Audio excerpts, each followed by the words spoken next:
અનિલભાઈનું આપણે નામ પૂછ્યું બાબા રહેવા દે ભલે અને એનો અર્થ ખબર ન હોય રાખી દો પણ મોબાઈલ આડો મોબાઈલ દેખાય એનો અર્થ ગુજરાતી અર્થ થાય મીઠો લીમડો. મીઠો લીમડો એટલે શાકમાં લીમડો હોય ને તો જ સ્વાદ આવે. મીઠો લીમડો કુદરતી જે વેચતા હોય એ થોડુંક ઓલું લાગે, પણ જે તાજો તોડીને જે શાકમાં વઘાર કર્યો હોય તો આમ કઢીમાં દાળમાં બધા એને સોડમ આવે. એટલે આજે આપણે સત્સંગ ચાલુ થયો ને એ મીઠા લીમડાથી શરૂઆત થઈ જાય. સત્સંગ જામી ગયો.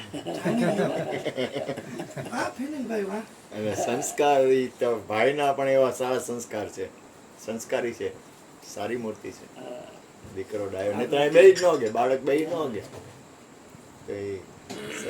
કેવા નામના અર્થને આપને ખબર ન હોય. અત્યારે એમ થોડુંક ઇંગ્લિશ નામ પાડે.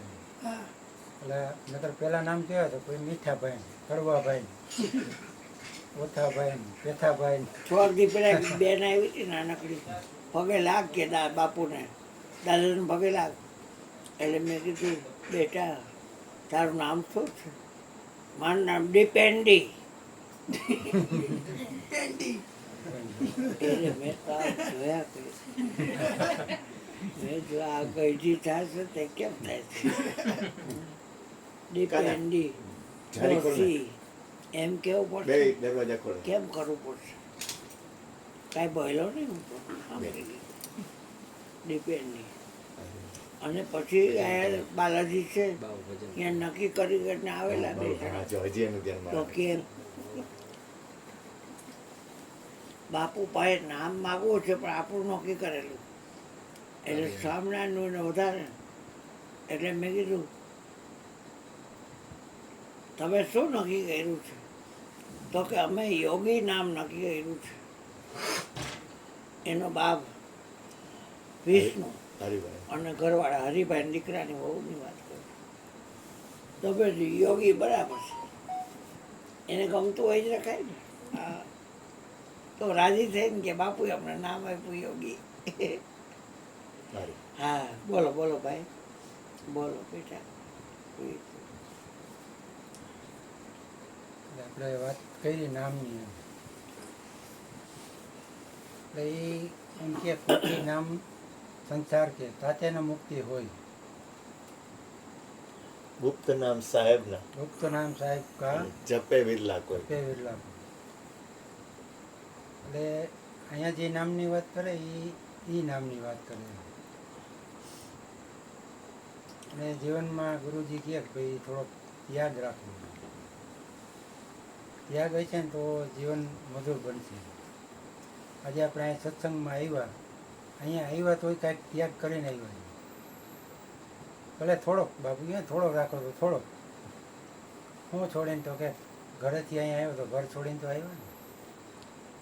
પછી અહીંયા આવ્યા એટલે આપણા વિચારો ફરે સત્સંગ કરવા. સત્સંગની ધારામાં આવો ને એટલે કાંઈક ને કાંઈક આનંદ આવે. એવી જ રીતના એક મહારાજા હતા, થોડાક ધાર્મિક. એની પ્રજા એવી, તો રાજાને એમ થયું કે આપણે થોડીક પદયાત્રા કરવી છે, તો કાંઈ એક જગ્યાએથી બીજા જગ્યાએ એમ કે હાલીને જવું. તો એની યારે એના પ્રજાજનો જોડાણ ઘણા. પછી ગામમાંથી તો બધા લાગતા ઓળખતા એમ થાય કે હાલો મહારાજા જાય છે તો આપણે એનો જે વ્યક્તિ મોટો વ્યક્તિ કરે ને એવું પાછળના લોકો કરે, આચરણમાં ઉતરે, એમાં આવે. એટલે વૈશાખ જેઠ જેવો સમય હતો એટલે તડકા ભારે હોય. છતાં એ ચોમાસું બેસવાની શરૂઆત હતી ને તો વાદળા હારે હારે હાલે.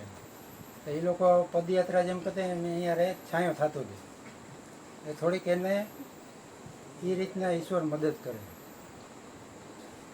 એટલે બધા પછી હું હાલતા હાલતા વાત કરતા કે જો આપને કેવો હોય કે આનંદ આવે કે આપણે વાદળછાયું વાતાવરણ હા મળે છે. બેટા જા. આપણે હાલી છીએ તો એની હારે હારી કે આવજો દીકરી. આવજે આપણા બેટા. વાદળ હાલે છે ને આપણને ઠંડક કરે છે. તો કે એ તો હોય જ નહીં કે આપણા રાજા કેવા એમ કે ધાર્મિક છે અને એને હિસાબે જ કે આપણને આ છાંયડો મળે છે. એટલે રાજા સુધી એ રીતના વાત પહોંચી. એટલે રાજાને કોઈ ગર્વ ન થયો એમ પણ કે હાલો કાંઈ વાંધો નહીં, આપણે કે પરીક્ષા કરી દઈએ. રાજાએ તો કે આપણે એક કામ કરી કે આપણે કે એક એક જણું અડગા હાલે પછી જોઈ કે શું થાય છે, અથવા 10-10 જણાનું ટોળું બનાવ્યું કે તો ખબર પડે ને આપણને કે ભાઈ કેને હિસાબે આ થાય છે. તો બધા અલગ અલગ થયા ને તો એમાં કંઈ ફેર ન પડ્યો. એ વાદળા પછી તો રોકાઈ જાય. પછી બધા હારે હોય ને તો પાછા હાલવા માંડે. એ અલગ અલગ થયા ને ત્યારે રોકવા માંડ્યા. એમાં એક જણો ખેડૂત હતો. ખેડૂત હતો ને એ એની ઘરેથી નીકળી જ ગયો હતો કે હાલો ભાઈ મહારાજા જાય છે તો આપણે પદયાત્રામાં જોડાઈ જાવ.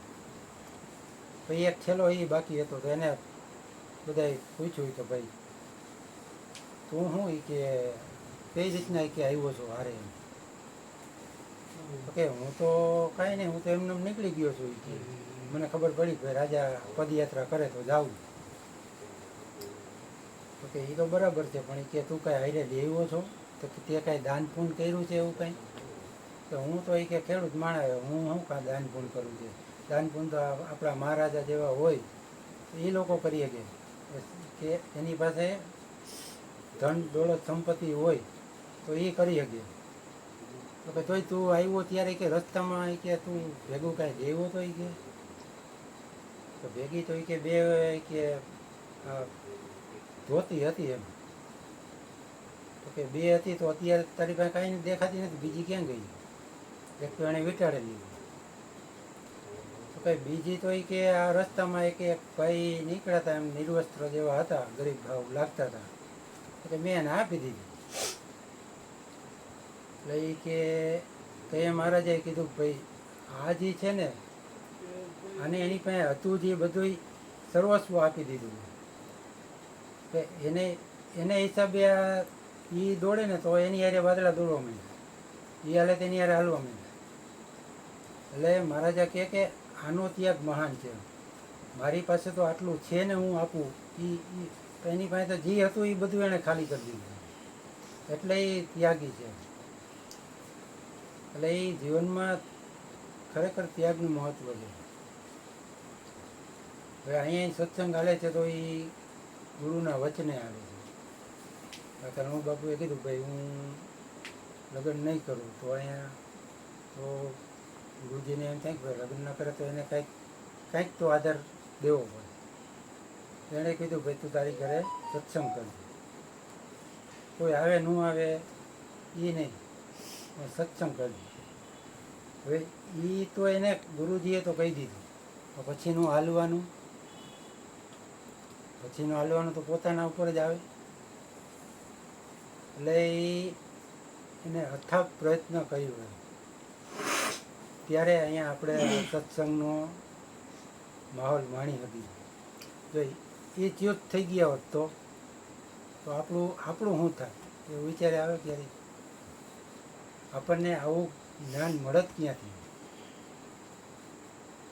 એટલે ખરેખર આ લોકોનો આભાર માનવો. અથાગ પ્રયત્ન એને તો નક્કી છે કે ભાઈ ગુરુ મહારાજ કરે છે, ફાઇનલ છે. જે કરે એ ગુરુ મહારાજ કરે. જો કરતા છો સદગુરુ કરતા, એવું નક્કી જીવનમાં. અને અથાગ પ્રયત્ન કરીને આ એને ટકાવી રાખી. નકર 2-4 દી કરીને બંધ થઈ જાય, એક દી રજા રાખે અઠવાડિયે, કોણ ના પડે? ગુરુ મહારાજ કાંઈક એમ ન કે ભાઈ તું કામ ભાઈ તું તારી ઘરે સત્સંગ કરજે ને ડેઈલી કરે. 1 કલાક જ ટાઈમ તો 1 કલાક જ દીધો, પણ 1 કલાકથી કલ્યાણ તો કાંઈક થતું હોય છે ને. 1 ઘડી આધી મેં પુની યાદ, તુલસી સંગત સંત કી કટે કોટી અપરાધ. તો એવો આ સત્સંગ હાલે છે તો આપણે અહીંયા આવ્યો તોય આપણા કરોડો કર્મ અહીંયા કપાય છે. એટલે જીવનમાં આ બધું થોડુંક ડીપલી વિચાર કરવું. બોલીએ સદગુરુ મહારાજની જય. જય રાહુલભાઈ બોલશે બોલ આ મટી તો એવી